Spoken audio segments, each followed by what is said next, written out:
Hello, hello, hello, and welcome to Lunchtime with Dr. Nadine and our special guest, Avril Buncombe, who's actually joining us from somewhere in Georgia. So I'm excited because I'm also here in Atlanta, Georgia, and I know that she's also here in Georgia.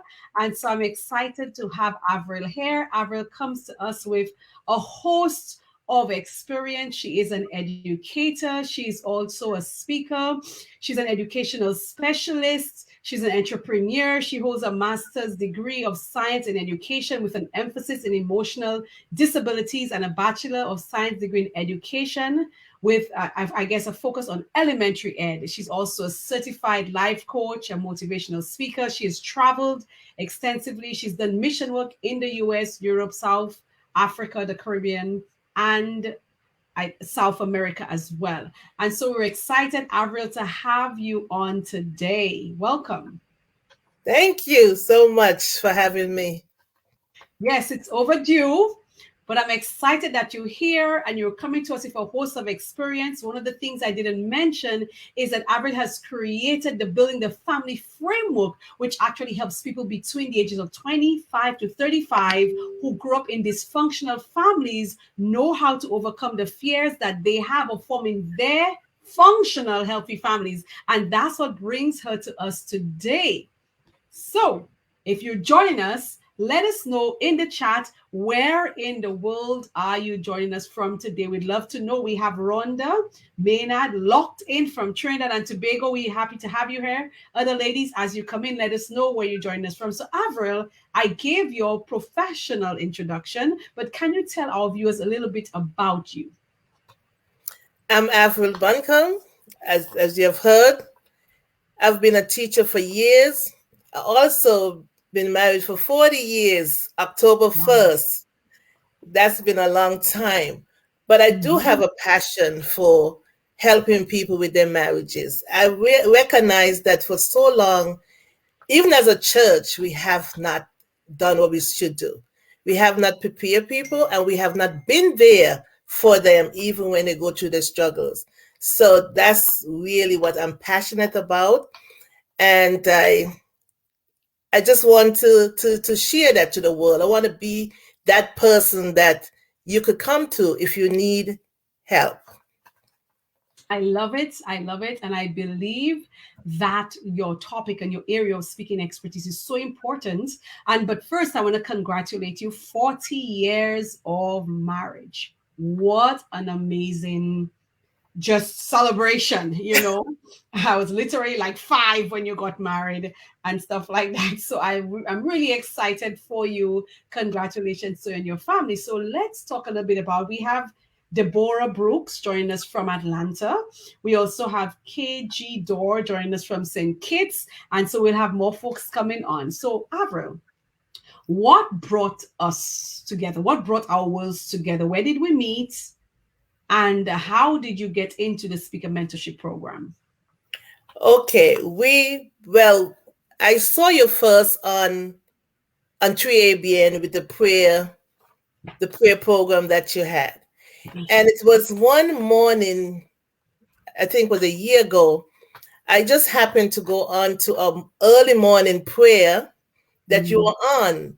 You're talking about, spiritual warfare. But as I was listening and I was praying, Lord, I need to know what's next for me to do. I have this passion, but I need to be able to use it somewhere. And so after you were finished, you put a call out to have that free call that we could just call in and talk to you. And so as I came on, and we spoke a little, I recognized that you were exactly what I needed at that point, that program, because not only that I had, a story to tell, but I needed a platform. And here was Dr. Nadine ready and available with expertise to help me to do just that. And then it was not only that, it was going to be not just me, but a group of ladies of the same mindset. And I needed that, just relocating from New York to here during this pandemic. And I felt kind of lonely as well and felt like I needed to have a group around. And that's where you came in. Wow, awesome. So yeah, so we met, and I now I'm putting everything, back in order as you're saying it. And so that's beautiful that we were able to meet and we had that discovery call. And that's where we discovered, okay, there is a message, a powerful message actually, because I think that even though we have family life departments and ministries throughout the church, we're really not really helping people in the way that they need help. And No. I think one of the things that I admire about, and I'm not saying other families probably have not benefited, but I think a lot of young people struggle with so many things in marriage. A lot of us get into marriage, and I think one of the greatest struggles that we have is early on is feeling like a failure because we didn't have the right tools. But your speaking platform is built because you came into the program. So tell me a little bit about, okay, you came into the program. What was that journey like for you? And maybe what is your biggest breakthrough? And then we're going to get into some more nitty gritties of this, of your topic. Okay, so I came into the program not even knowing what I was looking for, and that's amazing. You know, you're looking for something. Here, you meet somebody who you think might have exactly what you need. And Mhm. so while I came in and I had the information and it was all over my head, you were able to help me to just narrow it down, put it into Mhm. perspective, really get a chance to even look back, because coming down a journey, you just get here. But somehow, when I was able to look back, I Mhm. realized why I did what I did and how I was able to get to these 40 years of being married. But you helped me to really look back and retrace my steps. Right. As you said, that again brings me to this thing because in the program, in the speaker mentorship program, you didn't come in saying, okay, I know what I want to speak about, which is 99% of the ladies who come in don't know. But as we start the journey, we recognize where that call is. And early up, we were able to recognize that you had some amazing experience. You have history with something, and that goes to your background of how you grew up. And if you are at that place, if you want to share, what was that like for you? Because it brought us to now you helping people who come from dysfunctional family cycles to come to the place of recognizing that they could actually establish healthy families in spite or despite their background. So, as I started looking back, I realized that as a young age, I really didn't see what a healthy marriage looked like. And Mm-hmm. basically, really didn't see much married people around me anyway. And Mm-hmm. so, just knowing that what I saw, I didn't want for myself. Wow. And even at a young age, I knew that. I knew that when you see one person and have like two or three families, and so you have different siblings, different Mm-hmm. places, I recognize, no, that's not Mm-hmm. what I want. And believe it or not, at a young age, I think like 8 or 9, I started asking God for a husband. Ah, wow. Yes, I recognize that if I need to find a husband, I have to ask God to send me that husband. And Mm. so that's why we're here today, because God Wow. did send me a husband. Yes, I got married in my teenage, but you know something? I don't believe is sometimes is the age, is the maturity, is the experience, what you bring in. Because, you know, coming from that background and realizing people said, well, if you get married young, your marriage cannot last. And that was something I came in with. And now I recognize is that so, because people get married older and still end up divorced. It's what Well, you bring in and where you put God at center in your life that does matter. my goodness, man, you just hit a few punches, pum, pum, pum. Because the thing is, I did hear that too, like if you get married early, you might, although we've seen the contrary happen many times, but I believe when you get married older, the possibility of divorce is higher because you come in already matured in your own way and dealing with another person, and then the wills of two strong people and stuff. I think maybe the possibility maybe of the younger ones lasting longer might even, I don't know what the research says, but I think the older ones, because I think there's a level of maturity that's needed. And you said it best. You said it's maturity. And I think that age is not an indicator of maturity, because some of us get married older in life, but does that mean I'm more mature for the marriage? The answer is no. And so I think that maturity is a key element for a marriage to work, and not age, because age is not that indicator at all. So my goodness, you're just hitting the punches there. And so you said you grew up not seeing a beautiful picture of what marriage looks like. No, At I 8, didn't. you were asking God for your husband. Yes. Wow. That's that's insane for me. At 8, I'm thinking, what was I thinking about? I was thinking at 8, I don't want any kids. So probably around 8, we're thinking of big life decisions. Then let's just say that, because I didn't think about the husband, but I thought about, hey, I want no kids, right? So I guess maybe as kids we have these early dialogues in our minds that really influence a lot about our future. So coming from a background where you never saw good marriage, you probably never saw healthy ones or whatever the case may be, but Yes. there you are at 8 desiring a husband. Yes. And you know what I realized, and I'm thinking back now, is that, when you get married and have a family, it's something that you do for your lifetime. It's generational, right? And so Mm-hmm. when you're young and you probably say, "Oh, I want to get married, oh, I want to have children," your parents say, "Oh no, get into your books, get a career, do all this." And then when you get all that now, and then they say, "Well, how are you going to get a husband? Mm-hmm. How are you going to get children? You're getting old." And so you unprepared, Mm-hmm. and you rush in and you just find somebody, anybody. And then here lies a problem. But you already planned for your career, you have trained for your career. But you know Mm-hmm. something? You could change careers. But once you have your family, you have to be able to pass down something Mm-hmm. to your family, to your children, and example how you live, and what you're going to show for. Mm. So in essence, you're saying we're prepared for most other things, but not marriage. Not marriage, not having a family. Usually that's Yes. come like a second thought, because all your life Yes. you said, "Oh, well, I want to get married." Your mother said, "No, pick up a book, you know, read, go to college, get a good job, do all this." And then the one thing you're going to probably do for the rest of your life, Wow. you never prepare, or you was I never mean, prepared for that. I never thought about that aspect of it, because when I was growing up, what I saw a lot of is before you talk to a guy, people trying to push you into marriage. And number one, when I was 10 years old, I already said to my grandmother, I don't want any kids. I knew that already, really early. I didn't want to get married either, and stuff like that. So I would not allow anybody to influence me to do something like get married. And I don't want to do it because that was not on my agenda at all. Right.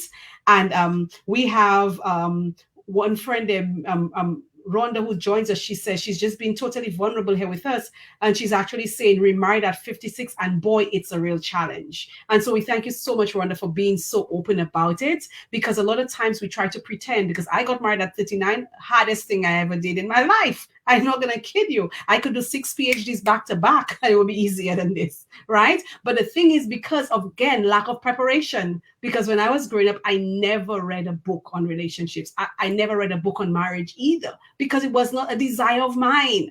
So I didn't feel like I needed to be prepared for something that I had no interest in, right? But I know this might be a unique experience. And so maybe for most others, it might be different, because when I was in high school, my mates would be like, oh, they visualize their marriage. I thought I was going to die early in life, because I couldn't understand why. I was 16 years old, and my classmates, even though they were older than me, they were all seeing visions. So when I get married, I want to have this number of bridesmaids, I want this, and I had none of that.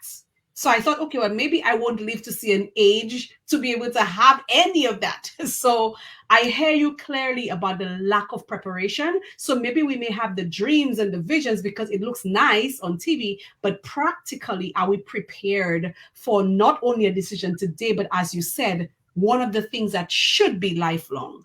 So that takes us to you. Not seeing a good example, yet still desiring. So there was something inside of you that was saying to you, Avril, you can experience different. What was Yes. that? It was just the desire of recognizing that I wanted for myself something that I did not see, but something I think that should have been there. Mm-hmm. And so as I'm looking back and I'm thinking about where God brought me from, yes, getting married, it didn't stop me from accomplishing everything else. Mm-hmm. But I realized that people focus more on that one day, that ceremony, that Mm-hmm. bridesmaids, that dressing, that venue. And then we see these pictures that after the wedding, people just drive off in the forever. But you don't ever see the reality of life behind there. And so I think in my mind, getting married young, I realized, hey, you got to do this different. You have Wow. to focus not on the that big ceremony, but you got to focus on living that life. And so Wow. for the first 7 years, I'm telling you, I focus, I Mm. pray how to be a wife, Wow. how to communicate, because that's what I heard. First 7 years the most difficult. And Right. so after the first 7 years, the 8th year, I really celebrated because I say I made it to 7. And I'm Wow. looking back now and I'm realizing that 40 years had passed by so quickly. And here I am. So, but what I'm realizing when we developed this framework during this mentorship, we had from 25 to 35. But I'm finding out now that other people are coming to me and saying, I'm already married. I'm in Right. 7 years in, or I'm 5 years in, and I need help.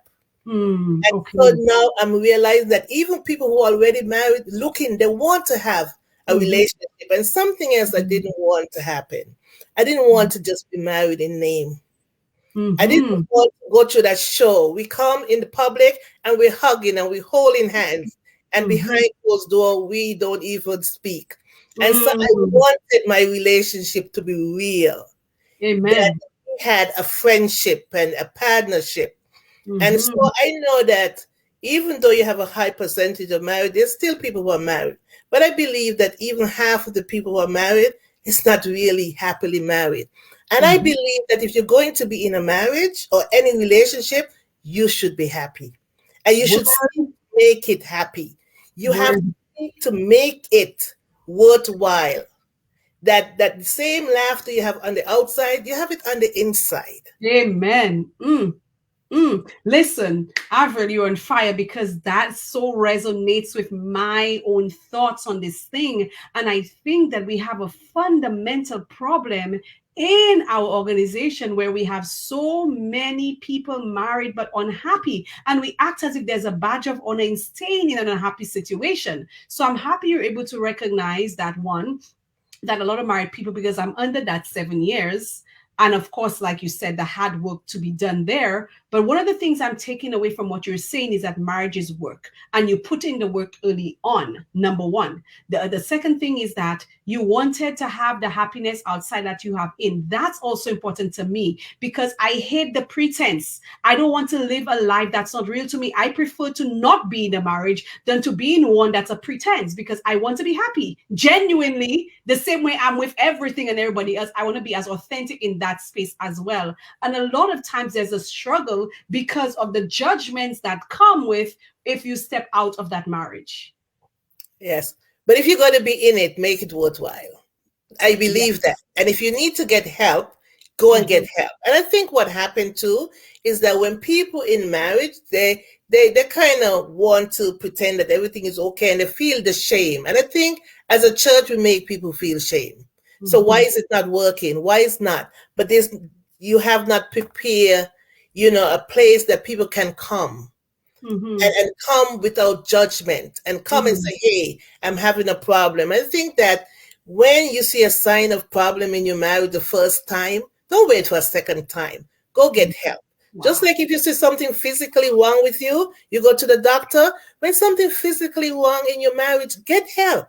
Don't Mhm. wait until 20 years later and then Wow. somebody say, wow, that person got divorced. I thought they were happy because we shouldn't live a lie. Get Mhm. help if you need help.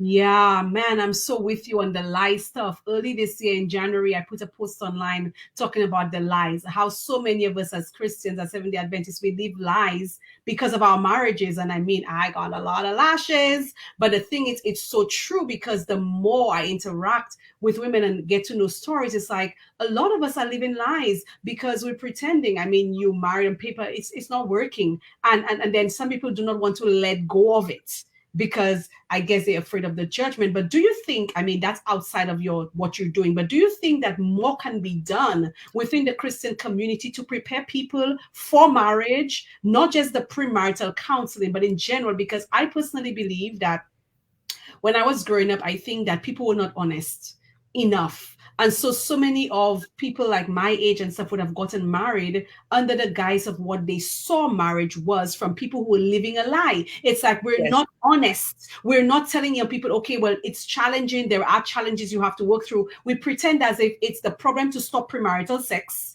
It's a problem to stop you from having children outside of wedlock. And it's a problem to prevent you from having any shame. So get married. And then you have to deal with the reality of that thing.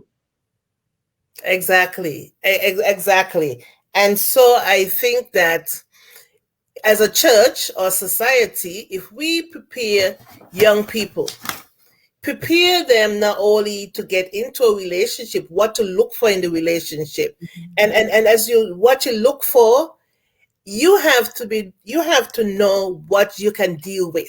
Mm-hmm. And if you see it and you cannot deal with it, don't try to fix it once you get in. If you can't fix it before you get in, walk away. There's going to be somebody else. And then once you're in, you know how I didn't have that pressure because I was already married. But you know the pressure when somebody said, "Well, when are you going to get married? And when are you going to get married?" Because everybody want to come to the wedding, but nobody want to be there after the wedding. They're not there. Mercy. You can't find them. They just say get in, and you're in, and you ask, okay, I'm in. What should I do? But there's nobody the day after. There's nobody after the honeymoon. There's nobody when real life hit. There's not a program. What is family life? I'm still wondering what is family life. You see people come all dressed up, husband and wife, and they're telling you this, but they don't go through everything. They're not there when you really need them. Once a year at the weekend, that's not family life. And Mercy. so for me, I'm really just passionate. Because the first time I heard a friend said to me, my wife and I were getting divorced. They got married young as well, and they were educators. I felt like he told me his wife had died. That's Wow. how I felt. That's how I feel about divorce when I hear it. And I'm not saying people shouldn't get divorced, but I'm saying before you get to that point of divorce, you should have already tried to fix it. But shame. Everybody enjoyed a beautiful day, and you want to keep that memory going. And that's the problem. You need to realize, hey, this is Mm. real life. I need help and seek Wow. it early. Listen, listen, listen. You're getting such amazing feedback here. Ron is saying, ma'am, your story is giving me food for thought. Dwayne is saying, Dwayne, thank you for joining us. I agree that much more than 50% of marriages are unhappy, unfortunately. Ron is saying, be intentional about making our marriage work. Nicole, one of my friends there in Barbados, says definitely more work can be done. She says that more of a focus in the family life department should train the youth in the healthy aspects of creating godly families, which goes to exactly what you do. So, what was the biggest breakthrough for you? I can't believe the time is going so fast and this information is so beautiful. What was the biggest breakthrough for you in the speaker mentorship program? So that what came to me is that, something, this is something that's needed and necessary. Okay. But being in the speaker mentorship program helped me to put it into perspective, helped Okay. me to put it in an order and really figure out who I need to be talking to, what I need to be saying to them. And Mm-hmm. then once I got that down, then I was able now, as other people reaching out to me, to kind of extend it, to kind of broaden it. But having that focus, Mm-hmm. that did make a big difference. And I really appreciate you, Dr. Nadine, for allowing me to be there and to narrow down and now know that what I'm doing is needed. It's not just something Mm-hmm. in my head, but Yes. something that's necessary, and that I have the platform that Mm-hmm. I can go out there and do it and reach people with a positive effect.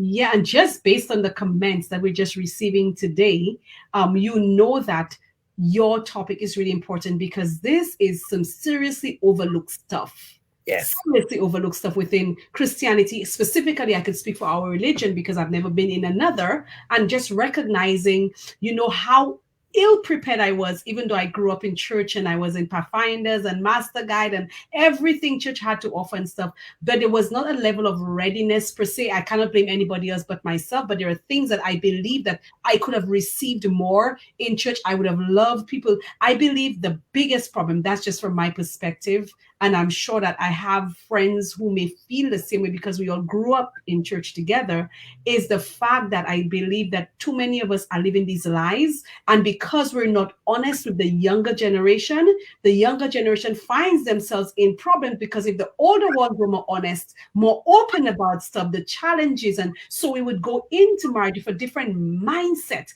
And so I love the fact that you're working with the younger people, but also with couples, helping them, because I mean, a lot of us need help. And the help might not always be to save a marriage, the help might be to save you, because it's not going to be anything beneficial to you or to the kingdom of God for you to lose your salvation or your life over a marriage. So Yes. I think the readiness is necessary. It's important. It's something that we need to be very careful about. And there's so much I would like to ask you. But for the sake of time, because we have like 4 minutes, as All it right. relates to things like unequally yoked, and my whole understanding now that it's not just about being in the same religion with somebody, because you could be unequally yoked. The reason why most of our marriages are not happy in the church, it's because we are unequally yoked with people in the same religion.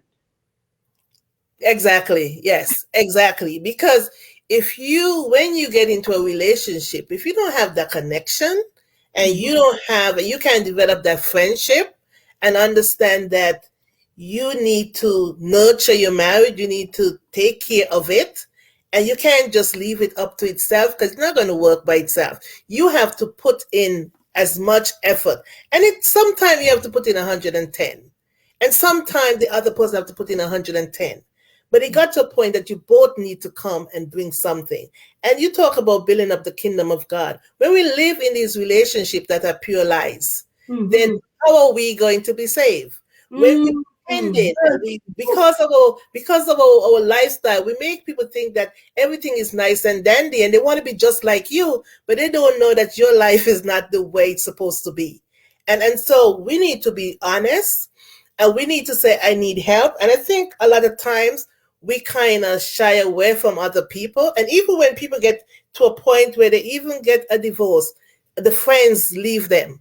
There's Mhm. shame. And so you Mhm. don't want to be in that shame. And so you go through this lie, this ritual day after day. And what I'm saying to you today, if you think your marriage still have hope, make it work. Figure out a way to get the help you need now. And so it is not too late. It's not too late. And so I am so glad that you give me this opportunity to speak to people out there to let them know that they can get help. You can don't stop the pretense. Stop it. It's not working for you. It's not working for your children because you have to understand that. And it's not working for your generation down the line. And that's why when we talk about dysfunction, it's not only dysfunction, it's dysfunctional in the church. It's when you know that when you see your family, your parents standing up and you know the life that they're living, it's not a good picture. It's not a good picture. And so here you have a chance to start over. Just start over. Today is the first day of the rest of your life. Start over today. Make it work. Because I don't think anybody deserves to be in an unhappy marriage. I I agree don't think so.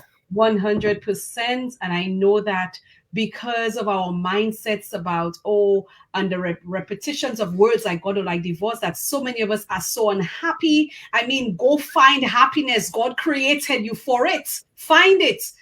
Don't stay in a miserable situation. And that's the thing, I'm speaking to myself, because I believe that personally, that that's not something that honors God in any way possible. But as Avril has said, if you believe that there is hope, put in the work now to make it work. Otherwise, I mean, it doesn't honor God, it doesn't honor you. It's actually destructive. Avril, time is winding down. Two last questions for you. One, what would you say to a woman who needs to get into the speaker program, who's wondering what she should do? Because right now we actually enrolling ladies into the program who are really ready to tell their stories and make their presence known in the world like you. That's the first question. What would Yes. you say to her? And the second one is, where can they find you? Tell me first, Where can they find you so I could put it on the screen? I'm on LinkedIn, Avril Buncombe, Facebook, Avril Buncombe, and my email address is avril, the number 2, buncombe at gmail.com. Awesome. And then the mentorship program. Everybody has a story.